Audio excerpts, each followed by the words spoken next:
What you are looking at is a target. A 15-year-old girl from a small town in Wyoming. And for 2 years, she was hunted. Not by a stranger in the shadows, but by an adult, a parent from her own community. And when it was all over, when the evidence was undeniable, the justice system called this hunt a misdemeanor. I call it war. And today, we're going to talk about why this war on our children is happening in plain sight and how we together are going to end it.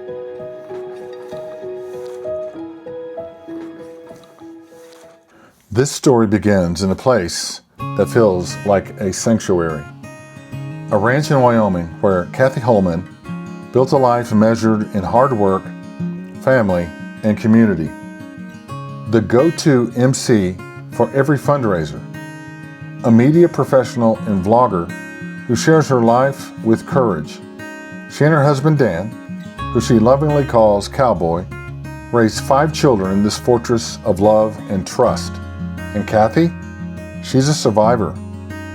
Years before this nightmare, she stared down breast cancer, a double mastectomy, a full reconstruction. She looked death in the face and said, "Not today." That's who Cathy Holman is, a fighter.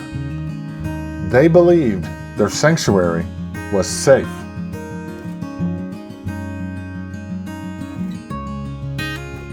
In fall of 2023, my daughter, who at the time was a sophomore, went to FFA Nationals, which is a trip in Indiana. And she got back and told us how fun the trip was. And then suddenly I received a text message from a mother whose daughter had also been on the trip. And she wanted to talk about some texts that were going around.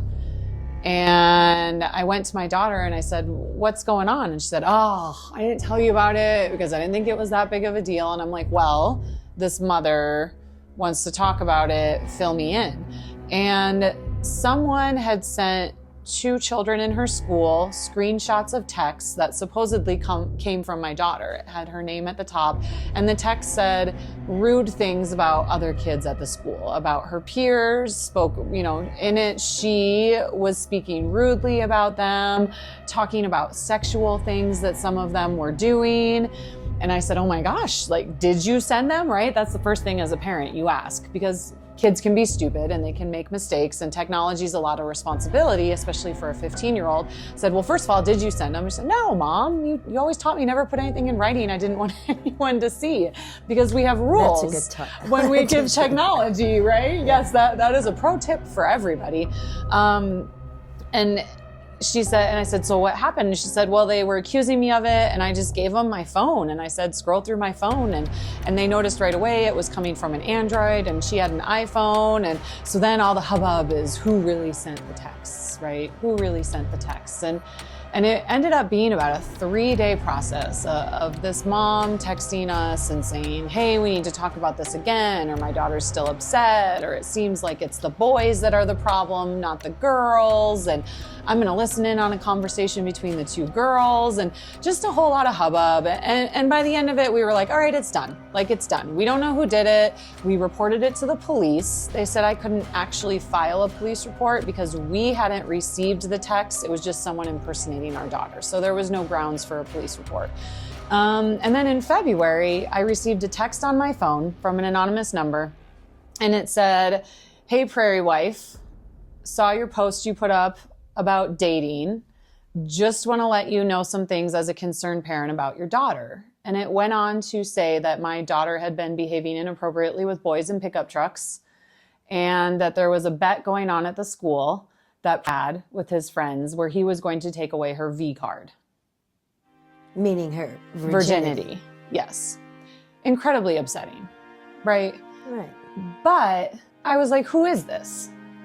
I'm not going to tell you who I am. And of course, I'm paraphrasing, right? And I said, "Well, I'm not going to talk to my daughter if you're not going to tell me who you are." And I left it alone at that. Well, then 20 minutes later, my husband calls me And as soon as I see the phone ring, my instinct tells me, because I didn't react, because I didn't get my daughter in trouble and I didn't flip out, they sent the text to my husband. And that's exactly what happened. He received almost word for word that same text. They just changed it to Mr. Prairie Wife instead of Prairie Wife. So do you have very public phones? I mean, are you very accessible by phone? So I am not. While my phone number is out there because people call me about work and things like that, they almost always ask before handing my phone number out because everyone I work with knows it's my personal phone. My husband has a job where his phone number is public, so they could have gone to his work website and found it. It was just interesting to me that they had it because that would have involved some footwork, or to me that meant it was someone that knew us. So he got the same thing, the same message. He was absolutely mortified, livid, irate. He said, hey, he tried to get the person to say who they were and to meet with him so they could talk about it. Hey, I don't like texting. Let's meet. Let's talk about this in person. Who are you?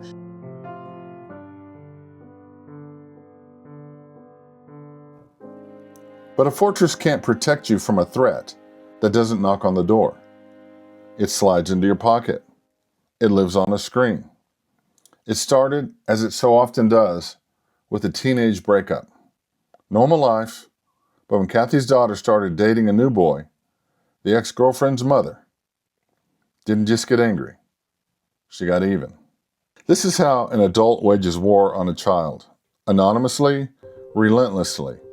She unleashed a campaign of psychological terror, burner phones, spoofing apps, an endless barrage of messages filled with lies and threats.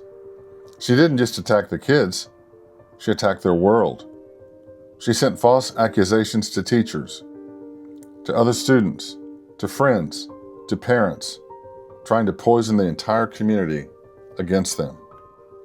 So at this point, though, were you suspicious that whomever called and whomever texted was somebody that you knew? Yeah, because they knew too many details they were dropping kids' names that they said, in this class with your child, and it was people that were actually students that were actually in class with her. So they knew details. And so Dan is trying to find out who this person is. He has it set up where, let's call on the phone, let's try and meet.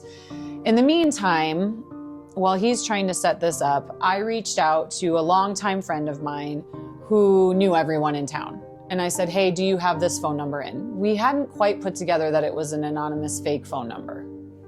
Just figured it was someone that wasn't in her context. We weren't sure the depth of how this went.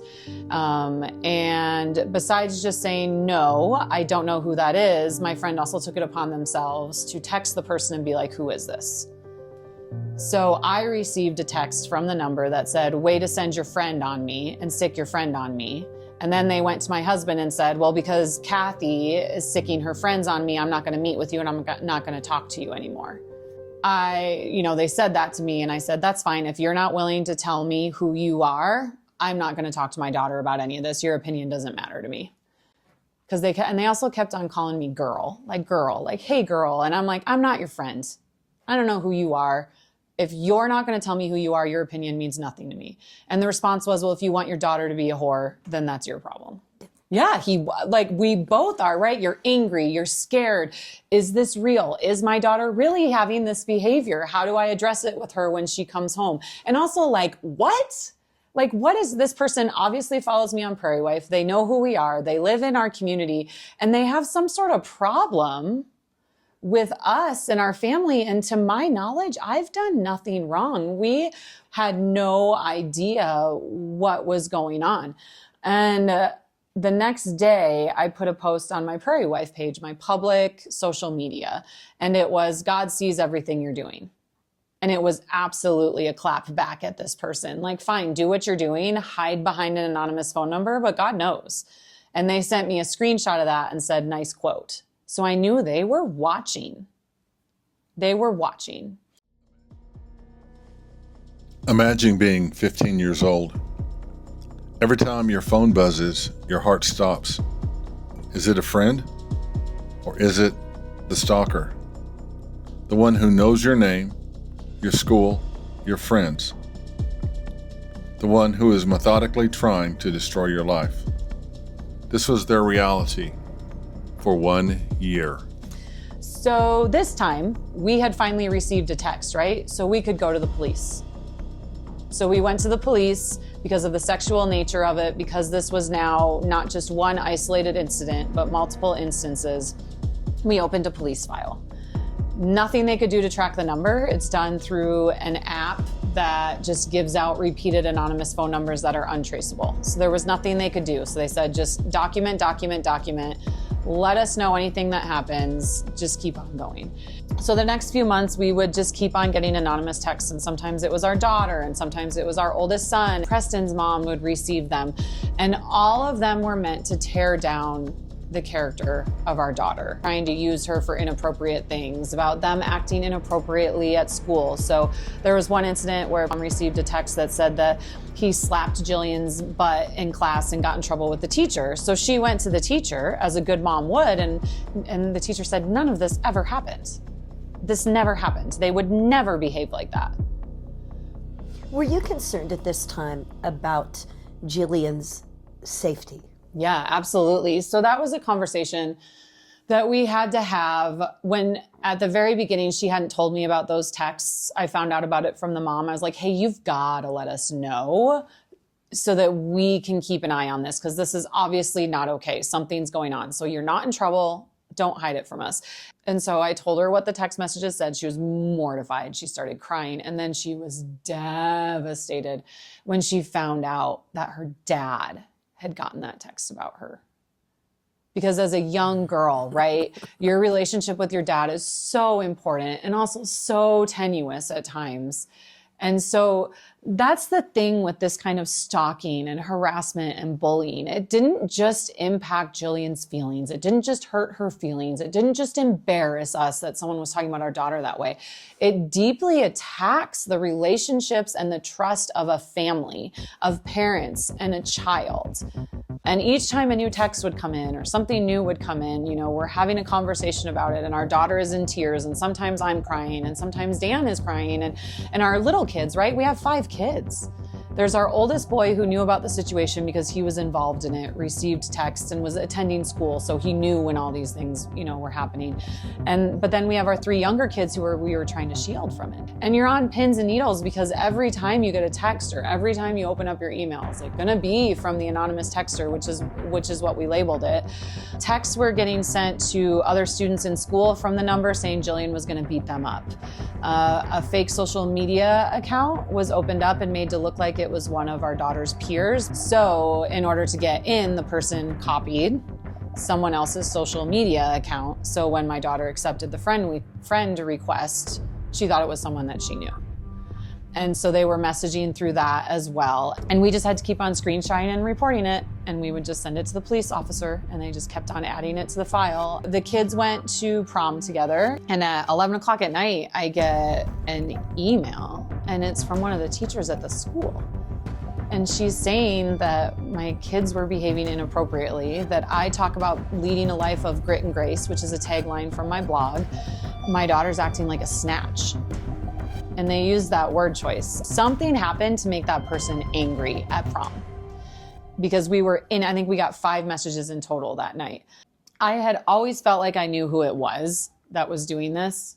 And for me, that email is what solidified it, because that person was chaperoning that night, even though their own child did not attend prom because they were too young. That person is the same age as me and would know what the word snatch meant. So I knew that it was someone that was our age. And so for me, it confirmed my suspicions about who it was. But why this was a breakthrough for the case was, until then, everything had been done through anonymous numbers and fake social media accounts. A Gmail account, you can get a warrant for. So the police got a warrant for Google to find out the data behind who sent that. The kids were targeted on important days of their lives. Regionals for wrestling, state wrestling, prom. The person knew what was happening in our lives. That goes along part and parcel with the stalking part, right? They were watching what we did, to the point where I did not put any more on my blog. I didn't know who who was doing anything. But throughout this whole time, Marcy had been telling everyone I'd been sending the texts. She had been tearing down the character of our family and my character. And we had to be quiet this whole time about everything. No one knew we were receiving texts as well, because for the police to continue their investigation, we had to be quiet. Our daughter couldn't talk to anyone about it but Preston, who had also been receiving texts, and her brother and her one friend who had gotten texts as well. It was, no one knew. So all they heard was this narrative over and over and over again.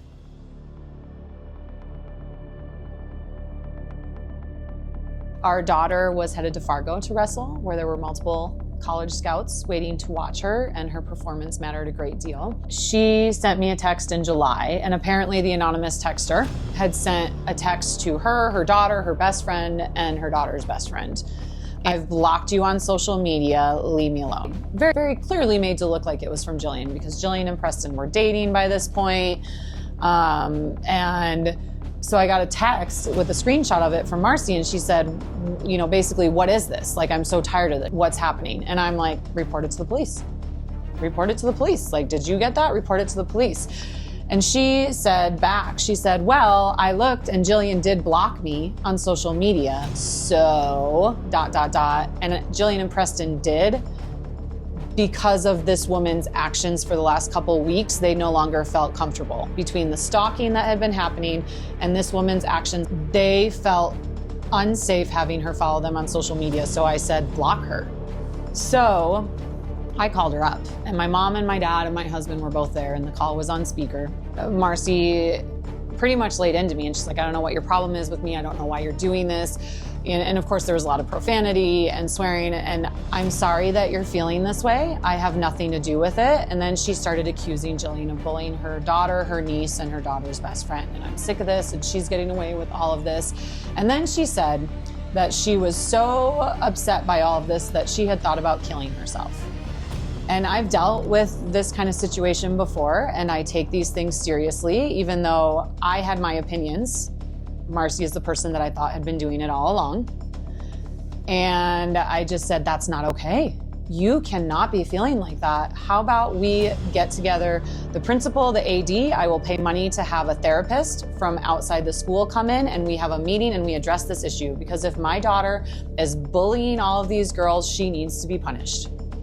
Well, she really lost it then. This isn't gonna solve a problem, and I can't believe you're even suggesting that. And why do we need to involve the athletic director in it? And I said, well, according to you, these things are happening at athletic activities, so it makes sense that my daughter should lose her ability to participate in athletics if she's bullying. It's not gonna solve anything. I'm just gonna go ahead and kill myself. She said it twice, okay? I feel that if my daughter was really a bully, would she not have taken me up immediately on the offer to solve the problem and have major consequences for my daughter? She ended up saying, well, what about your daughter blocking me? And I said, well, based on your behavior now, I think that was probably the right idea. And then she hung up on me. So I immediately reported it to the police, because at that point, even though I felt like Marcy had been the one that was doing it all along, we didn't know. We hadn't heard anything back from the police. We had no idea. Was this the local police in Glen Rock? Yes, they were phenomenal. Absolutely phenomenal. No one can believe the time and effort and energy they put into cracking this case, because it was a year. So we're still waiting, right? This is the meantime. We're still waiting for the Google report to come back. All this stuff is happening. I immediately call the officer who I'm supposed to report everything to, and I said, hey, by the way, I want you to do a well check, because she said she was going to kill herself. And even though I think that she was just doing that to manipulate me, I'm not having that on my conscience. I don't blame you. So then, because she lives in the county, I had to call the sheriff's department, and they had to call and check on her.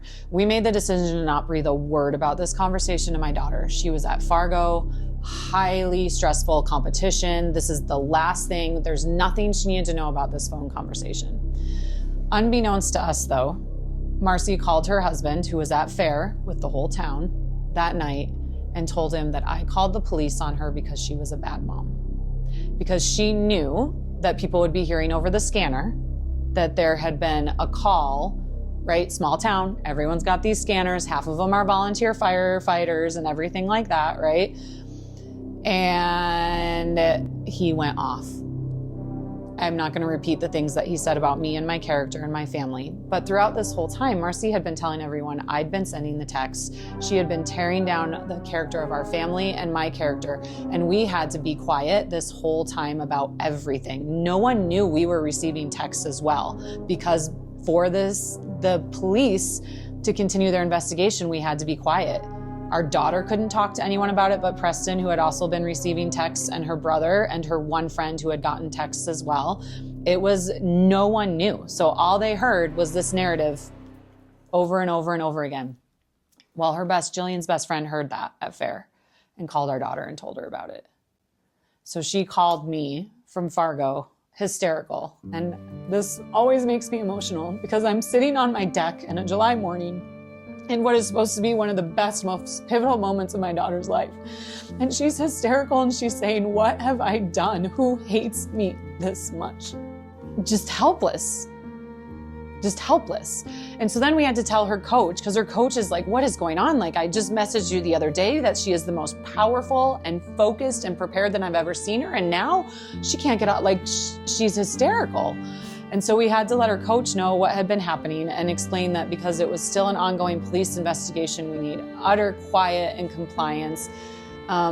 She did great, but it wasn't the Fargo that she expected. It tainted the whole entire time. And this is what stalking does. This is what it had done every time. Any prom, completely tainted by the memories With this of level, those texts. this level of manipulation, I'm just so surprised by it because it just like dwindles down, it threads down, and so many people get hurt from this level of stalking and this level of manipulation. Yeah, and the secrecy of it for the sake of the investigation, like the isolation, and then the fear that comes with stalking. We think stalking is someone driving behind you. That's not what it is anymore. They're looking at what you post on social media. They're making a plan of where they can hurt you most. Oh yeah. She knew what she was doing. So then I get a phone call. And they found out that who had written the email, the person that had written the email, also had the burner app on their phone. Okay, the one that's used to hide phone numbers. So same person did both, or you can draw the connection that it was the same person that sent the fake email that also was using the fake phone numbers. And they found out it was an Android phone, Samsung, which we already knew because you can tell the difference in how the screenshots are, and that it was AT&T. So then you have to do another search warrant to AT&T to get the information of who owns that phone, where it was bought, when it was bought, all of that. That took another month and a half. In September, I got a phone call from the police officer. And of course, we had to give her a list of suspects. And she knew who I thought it was.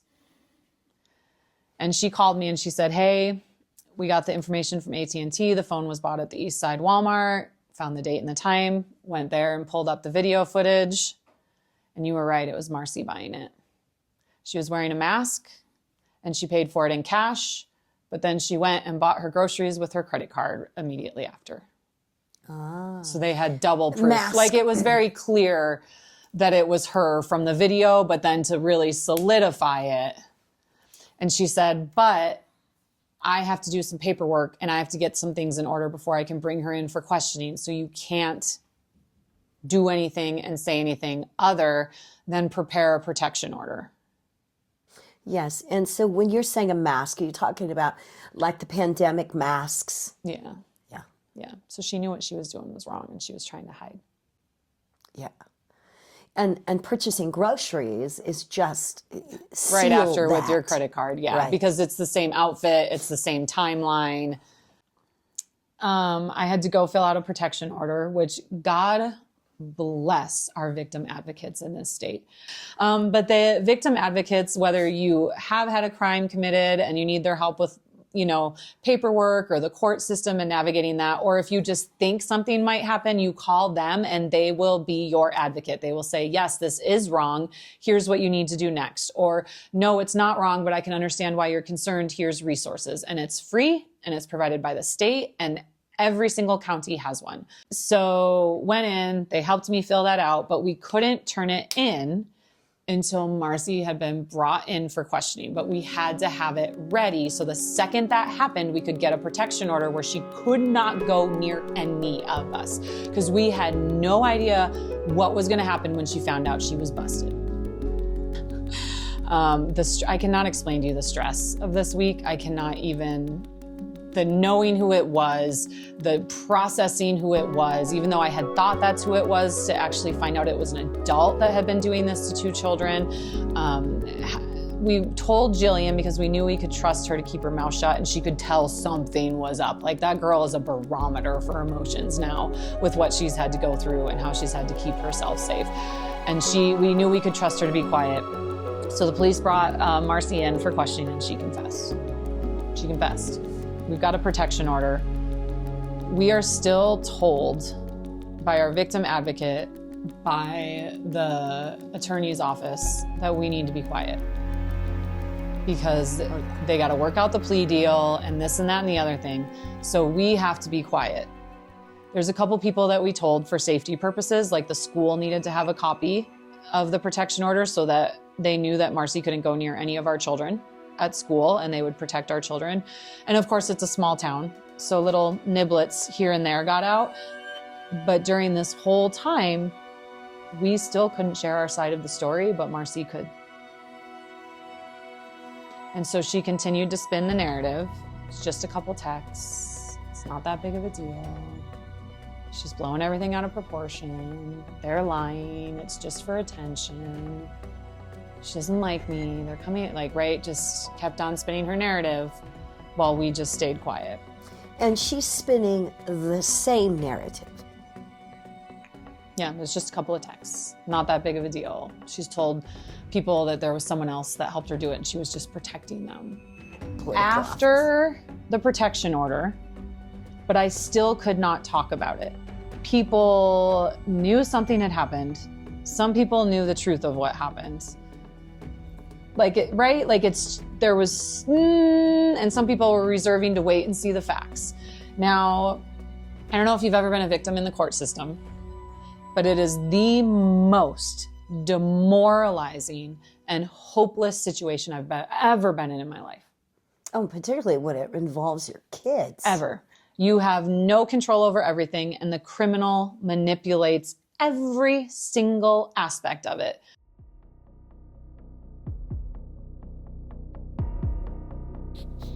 After 1 year of this living hell, the stalker made a mistake. The police traced the untraceable. She was caught. The evidence was overwhelming, and in court, she pleaded no contest. An admission of guilt.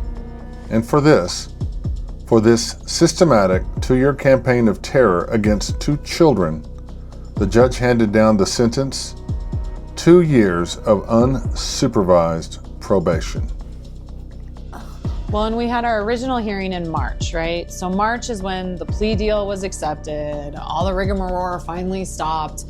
And in Wyoming, an adult stalking in general, unless it's violent, leads to violence or is breaking a protection order, is a misdemeanor. And there is no distinction in Wyoming between an adult stalking a minor and an adult stalking an adult. So what she was charged with was a misdemeanor, same as a littering fine. And so she walked away with the plea deal that her lawyer worked out with 2 years of unsupervised probation.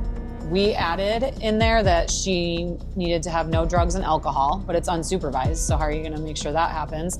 We added in there that she had to have mental health counseling.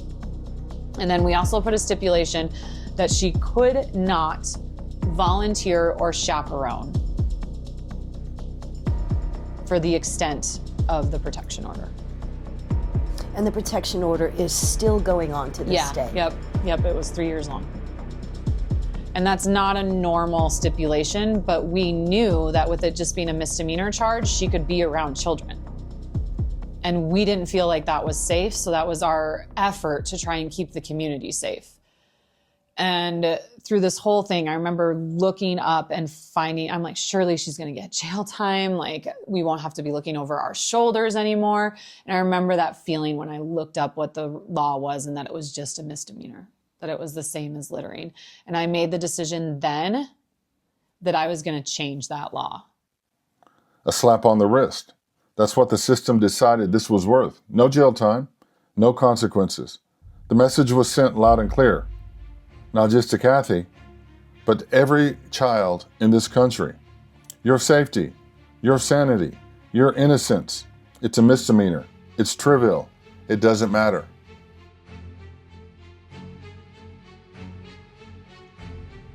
This is the moment where most stories would end, in heartbreak, in defeat. But this is not most stories, because Cathy Holman refused to be a victim. She had chosen the first punch in the fight against cancer. She had already turned her pain into purpose through her media work, her vlog, her voice. She knew how to tell a story. She knew how to rally a community. And she knew that silence is complicity. The fire that was meant to destroy her family instead forged a weapon. She took her pain, her anger, her story, and she marched it right into the halls of power. She decided that if the law was a joke, she would be the one to rewrite the punchline. And that we were going to advocate. And so I made a phone call to our local representative, Brian Boner, and I said, we're going to be able to go public with this case on this day. I used to work in media. I had a radio show. I'm a media personality. I reached out to our local newspaper and I said, I'm going to give you details about this. This is the day you can publish it. Like the morning of court, you can publish it. Please don't do it before then. They didn't have to agree to that, but they were gracious and agreed to. And Brian said, okay, write the law. I will back you up. This isn't okay. This isn't right. And that is the only thing I had control over, was writing that, pushing that, and putting my energy into that. And Brandy, Preston's mom, 100% on board. Like literally, I'm Googling, how do you write a law? And so we did. We wrote a law where tell me what the date, the month and the date that you decided to write. And you're referring to House Bill HB 8. Yes, that is what it is now. Of course, it just started as an angry mother's dream. Yeah, well, no, but when you look at laws that protect our children, it's usually because the children have been in such great harm. They need protection. Yeah. It's a lot of angry mothers that have created bills like this one. It's how change happens. You have to make people care, right? So what was the date? January of 2025. 2025. That's when I started working on it and figuring it out. But we're getting laws changed. I'm going to save other families and other kids, so I'm going to keep on posting. And as I said, they still target us. They're not done. They haven't stopped. So move forward. We were at January of 25. That's when I started writing it. That's when you started writing it. And then right before our March court date is when I called Brian Boner, called the newspaper, and then when that story went public, boom! Like Cowboy State Daily picked it up. Every little newspaper here. There was an article written by the Independent Women's Network that went nationwide, right? And we could say, because people were upset, they were mortified, they were angry, what can we do? And we could say, email your legislation. Tell them that this needs to change. And then a couple weeks after we were able to speak in front of Management Council, we had to drive down to Cheyenne and testify in front of them. There was a time constraint, so Jillian's actually the only one that could testify. You can find video footage of it. Never been so proud of her in my life. Like, how cool is that? She was sitting there testifying as a 16-year-old girl with all these adults towering over her, asking them to change the law, saying how the law is broken, openly sharing her story of stalking in the same room where women got the right to vote for our nation. Management Council approved the Judiciary Committee taking it on as an interim topic. And the legislators we spoke to have been amazing. So many people immediately came right up to us. We then testified in front of the Judiciary Committee in May in Torrington. Not a dry eye in the room. I've never seen so many, God bless them, old cowboys crying. They unanimously passed to keep moving the bill forward. I had an 18-page packet I had drafted up that had all my laws that I based the law written on. So flying by the seat of my pants, there were letters from people in the community supporting it there. Hundreds of strangers spent time emailing legislators before that meeting. They came to me and said that each of them had gotten dozens and dozens. They knew they could not ignore this. And then we testified in front of them again, and they took a couple things out and changed a couple things, and then it became what it is now, House Bill 8. It is one sentence. An adult stalking a minor is a felony in Wyoming. A felony in Wyoming automatically means up to 10 years and up to $10,000 in fines. But this is what people don't realize, and this is why we have to have it be a felony. Right now, as a misdemeanor, adults who have stalked minors can go work in your child's school. They can be your child's coach. They can go on overnight and weekend trips with your kids. If it becomes a felony, they will not be able to do that because their background check will show that they are a felon, and it will show that it is an adult stalking a minor that they are a felon for, and they will not, you would think, if a school or, an activity or whatever does their due diligence, that that person will not be allowed to be near children. So that's the big picture. It's not, yes, punishment fitting the crime would be great, but the bigger picture is having that be a felony means we're going to protect our kids on a statewide, bigger picture level from these people who are preying upon the weakest in our community.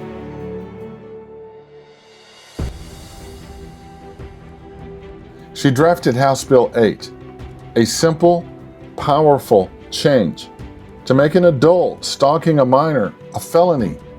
She walked those halls, told her story over and over, reliving the worst days of her life so that no other family would have to. Cathy's fight in Wyoming isn't just about Wyoming.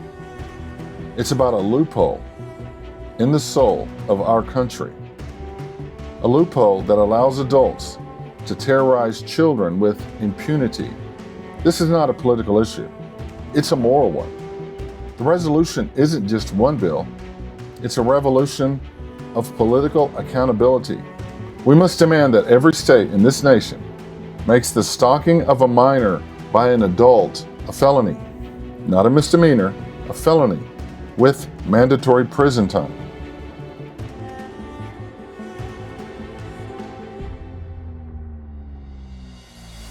Share this video. Send it to your representatives. Talk about it.